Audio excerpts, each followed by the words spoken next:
Voilà, c'était un bruit de moteur de Formule 1 que j'ai voulu mettre en introduction. Bon, ça rend pas extrêmement bien, mais voilà.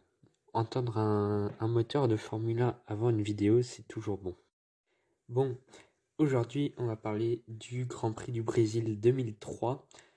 J'avais déjà fait, donc comme je vous le dis à chaque fois, j'avais fait le Grand Prix de Saint-Marin 1994, le Grand Prix des États-Unis 2005. Le Grand Prix du Brésil 2008 qui a très bien fonctionné, le Grand Prix d'Allemagne 2019 qui a aussi très bien fonctionné. Cette fois-ci, on va passer au Grand Prix du Brésil 2003. Donc avant tout, on va déjà parler du début de saison, hein. Le Grand Prix du Brésil, c'est la troisième manche du championnat du monde 2003. Le leader du championnat du monde à l'arrivée à Sao Paulo, c'est Kimi Raikkonen avec 16 points et une victoire à Sepang en Malaisie juste avant, 2 semaines avant. Nous avons en deuxième position son équipier, David Coulthard. Les deux McLaren sont leaders du championnat. David Coulthard, vainqueur en Australie, mais qui n'a pas marqué de points à Sepang en Malaisie. Kimi Raikkonen a donc 6 points d'avance sur Coulthard déjà après 2 Grands Prix. La suite, on a plusieurs pilotes à égalité de points. On en a 5. 5 pilotes, dont Michael Schumacher sur la Ferrari, 8 points. On a également Juan Pablo Montoya, deuxième en Australie, qui a marqué 8 points. On a Rubens Barrichello, 8 points à Sepang, lui, qui a fini deuxième à Sepang. Et on a également Fernando Alonso, qui a fini troisième en Malaisie. Et on a également Jarno Trulli, qui a fait 2 fois deuxième. 2 fois quatrième, pardon. Donc ça, c'est pour le top 7, du coup. En 8e position, on retrouve Ralf Schumacher avec 6 points. Il a marqué 6 points. Ensuite, on a Frenzen avec 3 points. Jenson Button, 2 points avec Barr. Et Nick Heidfeld, qui a marqué 1 point. Au championnat des constructeurs, on a donc McLaren devant, 26 points. Ils ont déjà 10 points d'avance sur Ferrari et Renault qui sont à égalité avec 16 points. Égalité donc entre Ferrari 2e et Renault 3e. On a derrière à 2 petits points les Williams BMW qui ont 14 points. On a ensuite les Sauber Petronas avec 4 points. Et enfin les Bar Honda avec 2 points, les 2 seuls points qui ont été inscrits par Jenson Button. Jackie Villeneuve n'a toujours pas marqué de points encore pour l'écurie britannique. Jaguar, Toyota, Jordan et Minardi n'ont toujours pas marqué de points avant ce Grand Prix de Sao Paulo au Brésil. Donc nous avons les essais libres le vendredi, des essais privés qui auront lieu le vendredi matin sur 2 heures, de 9h à 11h. Et c'est la Renault de Jarno Trulli qui fait le meilleur temps en 1:14.262, 2 dixièmes devant les 2 Jaguars d'Antonio Pizzonia à domicile, le Brésilien, et de l'Australien Mark Webber. La deuxième Renault Fernando Alonso est à 4 dixièmes, 4e, Giancarlo Fisichella est 5e sur la Jordan à 8 dixièmes, 8 dixièmes également la troisième Renault du Britannique Alan McNish. On a également la Minardi de Jos Verstappen à 2 secondes, 2 secondes de la Renault de Trulli. Ralf Fährmann, le deuxième pilote Jordan, est à 2 secondes 2. Justin Wilson sur la deuxième Minardi est à 2 secondes 3 de ses essais privés du matin. Séance d'essais libres dans la foulée. Michael Schumacher qui fait le meilleur temps, 1 dixième devant David Coulthard sur une Renault. Jenson Button sur la Bar Honda est à 8 dixièmes, Jarno Trulli à 1 seconde 5, Juan Pablo Montoya sur la Williams à 2 secondes 8 et Rubens Barrichello à 3 secondes 4 de son propre équipier. La séance qualificative doit débuter le vendredi à 14h. Sauf que de grosses intempéries sur le circuit ont un peu modifié le déroulement du week-end. Les manufacturiers ont amené que des pneus intermédiaires et pas des pneus pluie. Donc donc les manufacturiers 2003 c'était Michelin et Bridgestone. Donc pour le moment on est sur une annulation de la séance qualificative.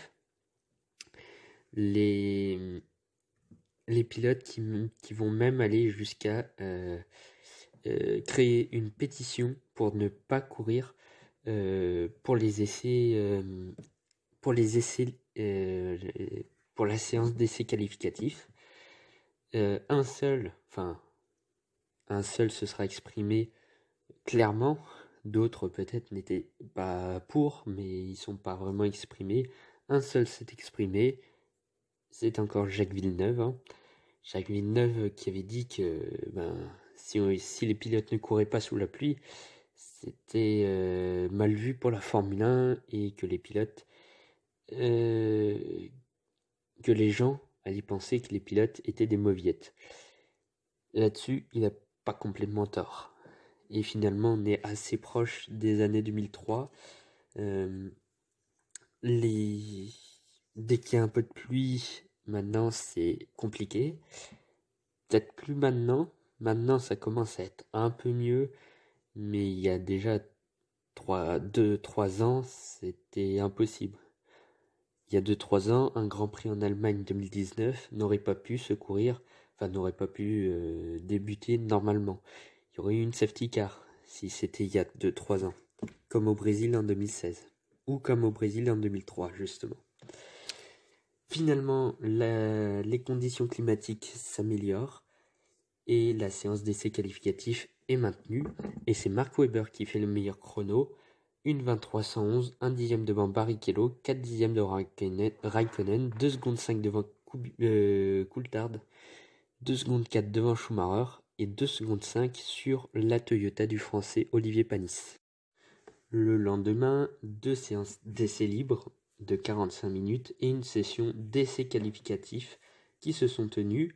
Donc finalement, la séance du vendredi n'a pas servi à grand chose puisque le samedi ce sera sur du sec.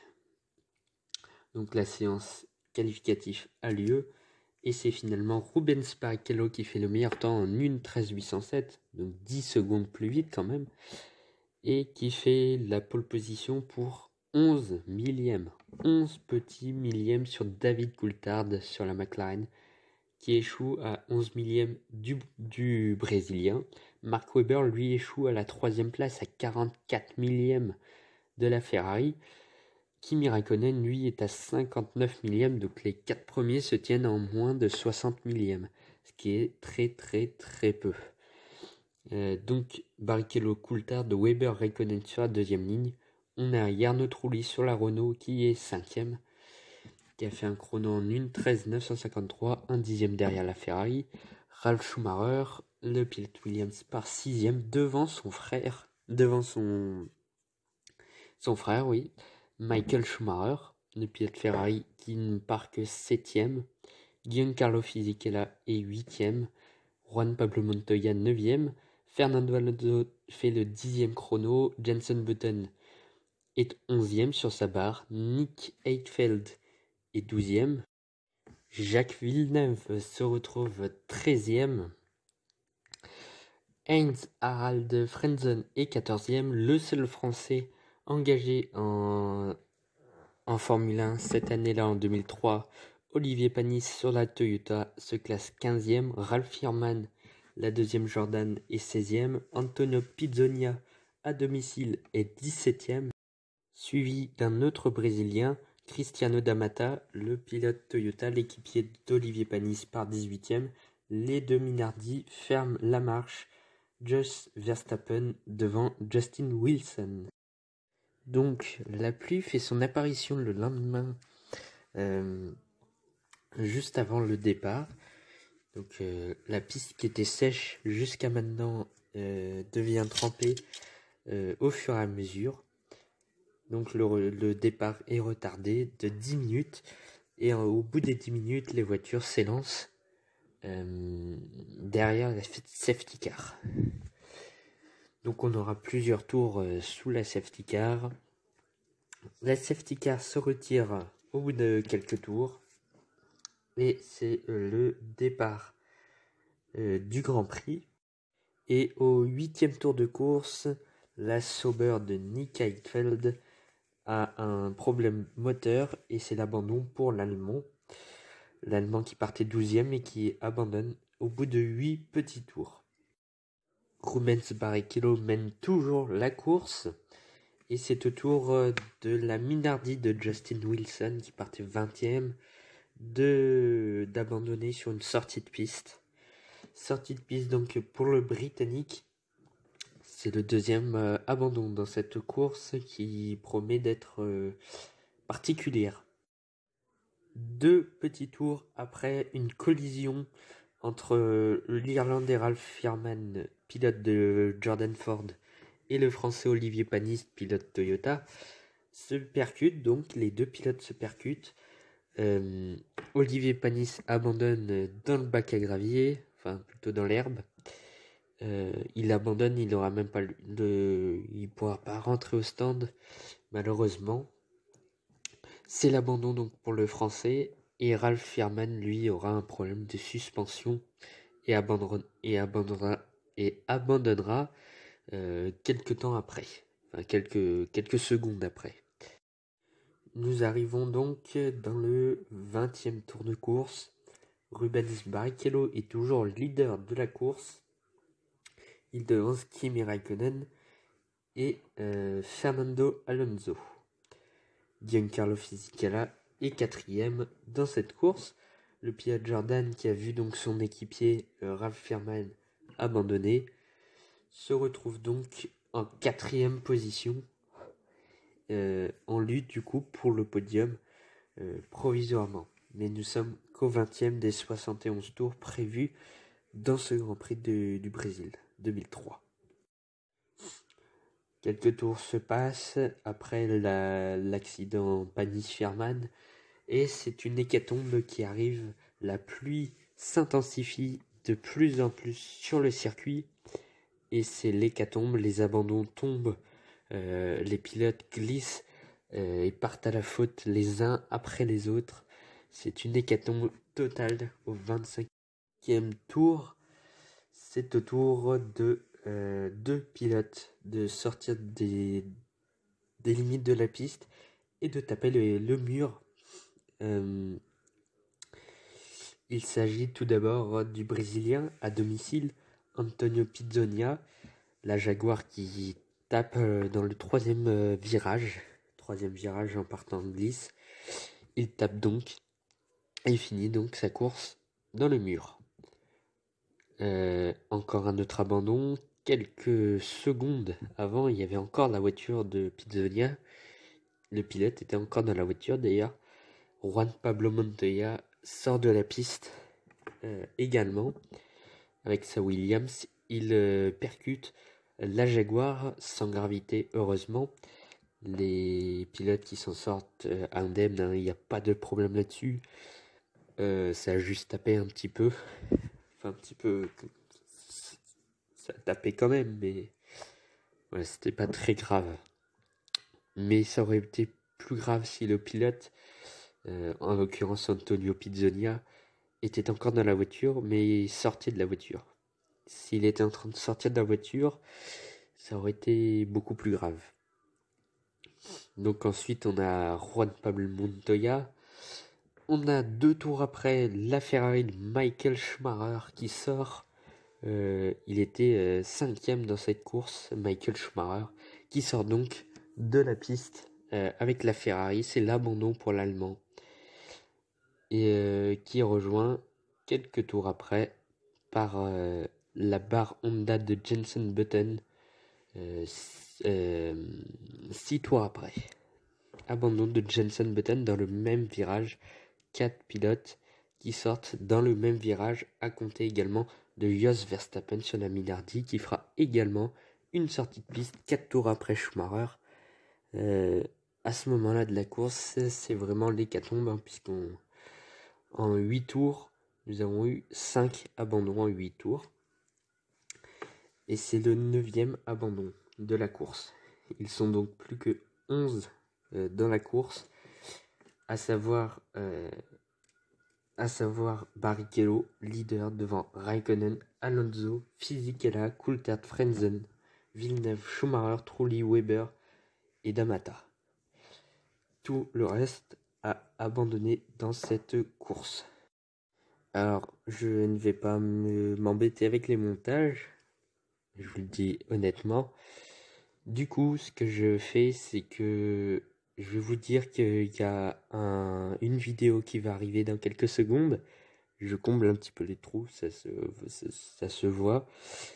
Une vidéo donc de l'accident entre le 25e et 33e tour, avec les accidents de Pizzonia, Montoya, Schumacher et Button. Donc les 4 pilotes qui sont sortis dans le même virage. Il y en a 3 qui sont sortis en même temps, il y avait 3 voitures, et Button qui est sorti quelques tours après, mais les voitures étaient déjà sorties de la piste, elles étaient déjà derrière le muret des commissaires. Mais il a tapé quand même. Donc je vous laisse avec cette vidéo et on se retrouve juste après.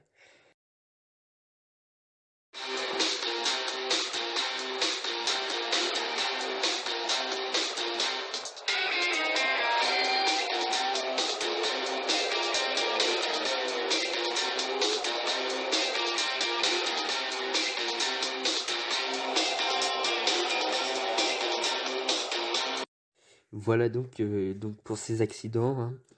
Donc là sur la photo vous voyez Juan Pablo Montoya sur la Williams, et puis Antonio Pizzonia, la Jaguar, qui est donc dans le mur. Les deux sont dans le mur, et il y a également Verstappen qui est sorti également dans le même virage que Pizzonia, Montoya, Schumacher et Button. Il y a eu 6 pilotes qui sont sortis de la piste. 5 pilotes, pardon.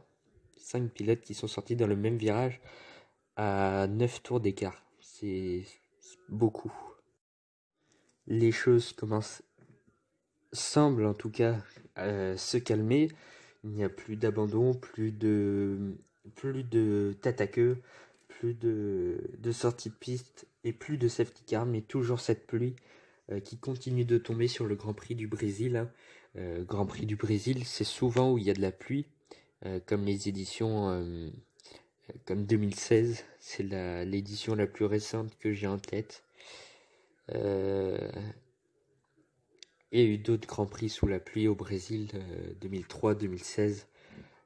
J'ai juste plus les références en tête.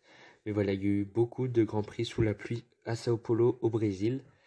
Il y a eu beaucoup de courses assez folles, même sans la pluie.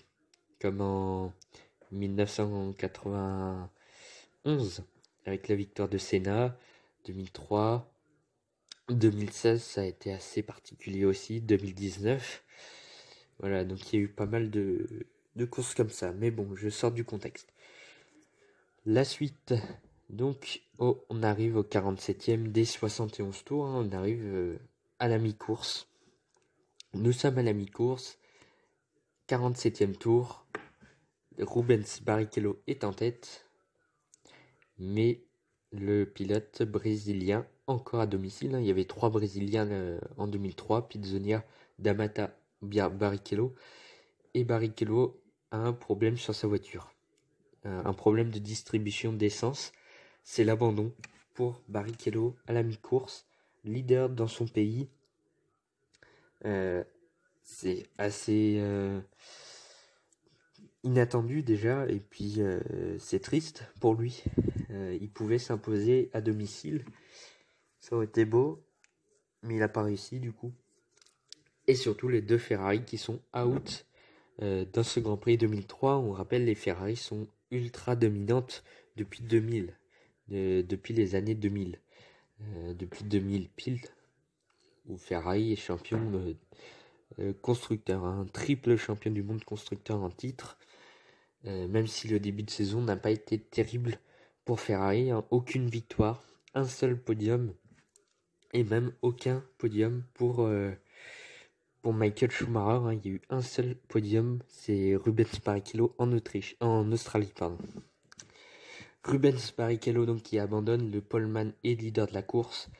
Ça donne donc les commandes à Kimi Raikkonen qui devance Giancarlo Fisichella et Fernando Alonso. Comme vous le voyez donc sur l'image, hein, c'était il y a quelques tours, mais l'accident entre les voitures qui sont derrière la barrière avec Pizzonia, Schumacher, Montoya et la quatrième voiture, alors dans le mur c'est Jenson Button et la quatrième voiture c'est Jos Verstappen sur la Minardi. Nous arrivons dans le 53e tour de ce Grand Prix. Et cette fois-ci, c'est Giancarlo Fisichella qui dépasse Kimi Raikkonen dans le 52e tour. Dépassement de Fisichella sur Raikkonen. Giancarlo Fisichella prend donc la tête avec la Jordan qui n'a toujours pas marqué de points cette saison et qui là peut s'offrir une victoire dans ce 700e Grand Prix de l'histoire de la Formule 1. Fernando Alonso est alors 3e, David Coulthard est 4e, Harald Frentzen est 5e, Jacques Villeneuve 6e, Ralf Schumacher. On retrouve dans 7e, on retrouve Mark Webber. En 8e position, c'est Jarno Trulli, Ralf Schumacher, Cristiano D'Amata. Voilà pour les 10 premiers de ce classement après 52 tours. Donc nous arrivons dans le 53e tour et un accident qui mettra un terme à la course. L'accident de Mark Webber, la Jaguar qui tape violemment le mur dans le dernier virage. Des débris et même des pneus éparpillés sur la piste de partout. Donc à ce moment-là, la safety car est envoyée en piste, ce qui est plutôt assez logique. Mais la safety car n'a pas eu le temps d'arriver à temps. Et la Renault de Fernando Alonso heurte violemment un pneu de la Jaguar de Webber et tape violemment elle aussi le mur dans le dernier virage. Mark Webber sera classé hein, vu que il aura fait plus de la moitié de la course et puis de toute façon la course a été arrêtée juste derrière, donc en fait il a fait toute la course et Fernando Alonso également. Donc voilà, sous la pluie, Mark Webber a glissé et la voiture a dérapé et a tapé le mur. Ça a fait un petit peu comme Romain Grosjean en 2016. Mais je vous laisse regarder les images de cet accident, plutôt assez impressionnant.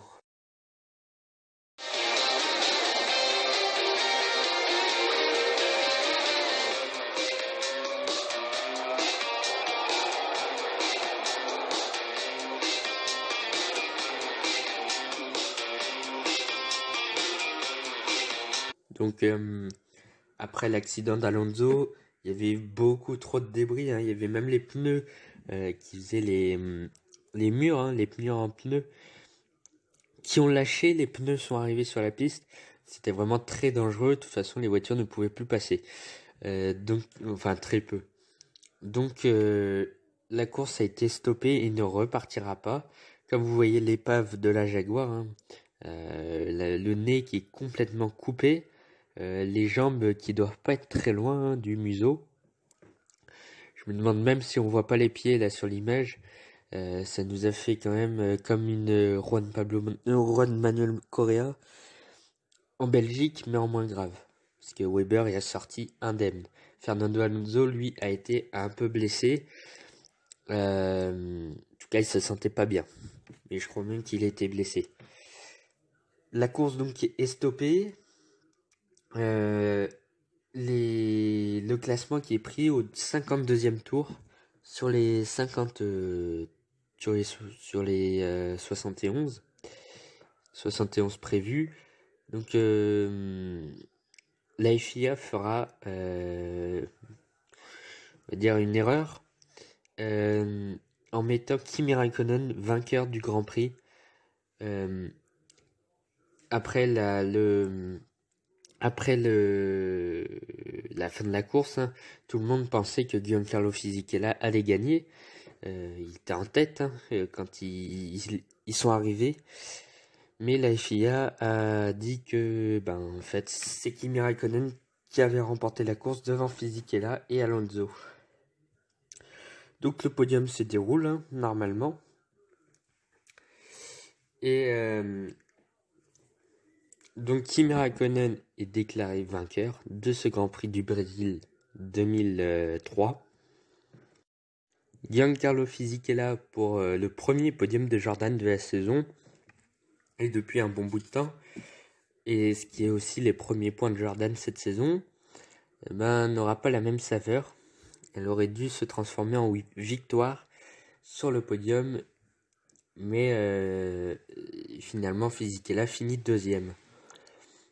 Fernando Alonso, lui, sera troisième, on va dire à titre posthume.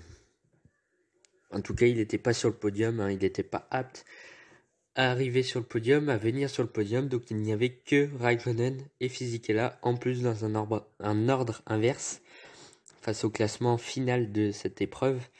Donc finalement, le podium n'était pas celui qu'on aurait dû voir. Hein. On aurait dû voir Fisichella, Raikkonen, Alonso, on a vu Raikkonen, Fisichella et personne. La troisième place est restée vacante. Donc le résultat, Raikkonen vainqueur pour 8 dixièmes sur Fisichella, 6 secondes 6 sur Alonso. Fernando Alonso est donc classé. Hein. David Coulthard finira quatrième, hein, parti deuxième quand même, le pilote McLaren, c'est assez décevant. À 9 secondes 3, on retrouve Heinz-Harald Frentzen sur sa Sauber. Parti des stands, il finit cinquième et marque 4 points, ce qui est plutôt une bonne performance pour lui. Jacques Villeneuve, le champion du monde 1997, avec sa barre Honda, est 6ème. Premier point pour le Canadien cette saison. Mark Webber, qui a eu son accident, est quand même classé 7ème. Il marque donc 2 points avec la Jaguar. Il pointe à 20 secondes de Raikkonen. À 23 secondes 5, on retrouve la Renault de Jarno Trulli, qui a été assez loin pour le coup, même si les Renault en 2003, on le sait, n'étaient pas à la hauteur de Ferrari, de McLaren aussi. Et en tout cas, elle n'était pas au niveau de ce que valait la Renault en 2005-2006. Mais bon, c'était quand même 8ème pour une Renault 2003, c'est moyen. C'est comme voir Bottas 5ème avec une Mercedes, c'est moyen. En 9ème position, le frère de Schumacher, Ralf Schumacher, avec sa Williams, finit 9ème. Il partait 3ème, hein, quand même, l'Allemand. Il faut le rappeler. Il partait 3ème. Et il n'a pas marqué de points au final. Le dernier pilote classé, c'est Cristiano D'Amata à un tour, qui finit 10ème en étant parti 18ème, mais avec tous les abandons. Il aurait même pu finir 8ème si la course aurait repris, il aurait même pu finir 8ème. Mais il fallait cesser ce bazar, parce que il y avait entre les accidents de Verstappen, Schumacher, Montoya, Pizzonia, l'accident Weber-Alonso. Fallait vite arrêter la course, la pluie était trop intense. Et puis c'est pas les seules collisions, hein, qu'on a eu, hein, avec Panis Firman, Justin Wilson qui est sorti de la piste aussi. Donc finalement il y a eu 11 abandons dans ce Grand Prix. 12 abandons même. 12 abandons dans ce Grand Prix. Il y en a 10 qui sont dus un accident à une sortie de piste, et seulement 2 à cause d'un problème sur la voiture, à savoir Heidfeld et Barrichello. Alors Rubens Barrichello était en tête, il avait signé le meilleur tour un tour avant d'abandonner. Il avait fait un tour en 1:22:032 au 46e tour, et au 47e tour il a abandonné. Ce qui est assez bête quand même, quand Barrichello menait quand même pas mal la course. Et puis de toute façon il n'y avait personne à sa hauteur, hein. Kimi Raikkonen peut-être, encore. Après, Giancarlo Fisichella, avec une Jordan, normalement, on n'aurait jamais dû gagner cette course. Donc c'est à Saint-Marin, une semaine après, je crois, que la FIA déclare vainqueur Giancarlo Fisichella, et Kimi Raikkonen rendra son trophée donc à l'Italien, qui donc s'imposera lors de ce Grand Prix du Brésil 2003 devant Kimi Raikkonen et Fernando Alonso. Donc du coup tous les écarts sont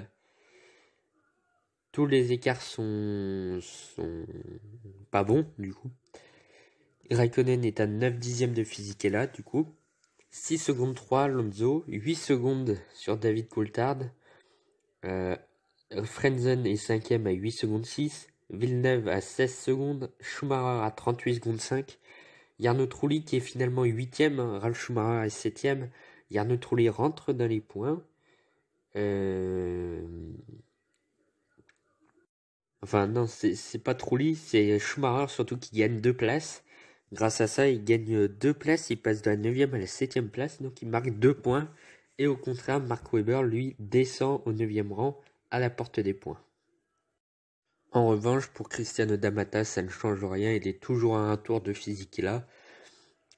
Et finit donc bien 10e de cette course, derrière donc Barrichello, Button, Verstappen, Schumacher, Montoya, Pizzonia, Panis, Firman, Wilson et Heidfeld ont abandonné dans ce Grand Prix.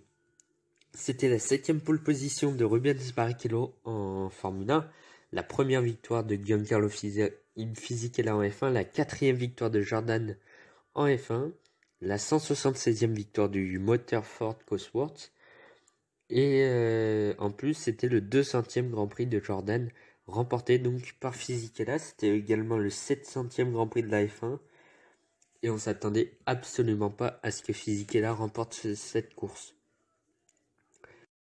Cette vidéo est terminée pour aujourd'hui. Vous pouvez toujours vous abonner à ma chaîne YouTube,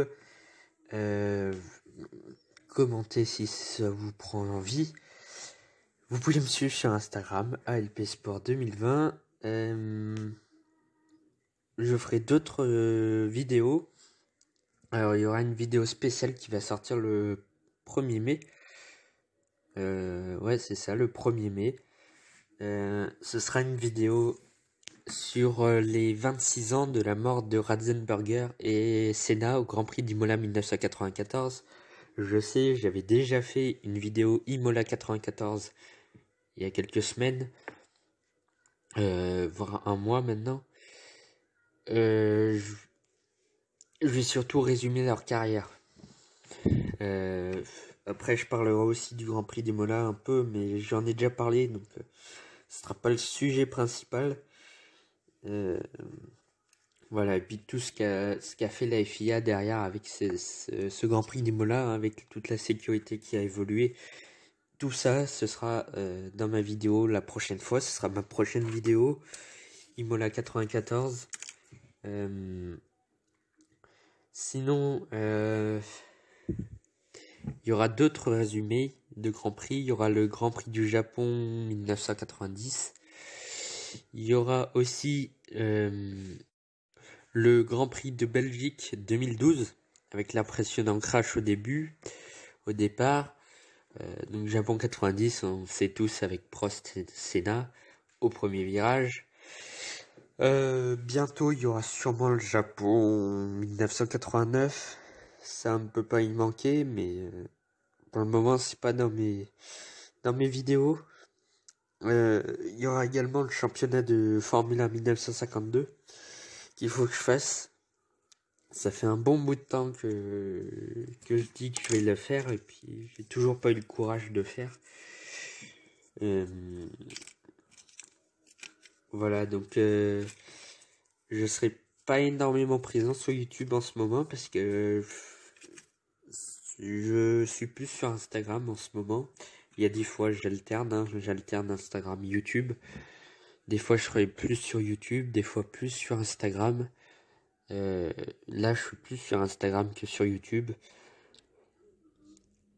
Donc voilà. Merci toujours à F1 Creator sur YouTube de la bannière. C'est toujours, il fait toujours un travail remarquable. Merci à lui. Je vous informe aussi qu'il y aura un live YouTube sur la chaîne de F1 Creator. Donc on sera avec F1 Creator et Amadou Esport Auto et moi-même.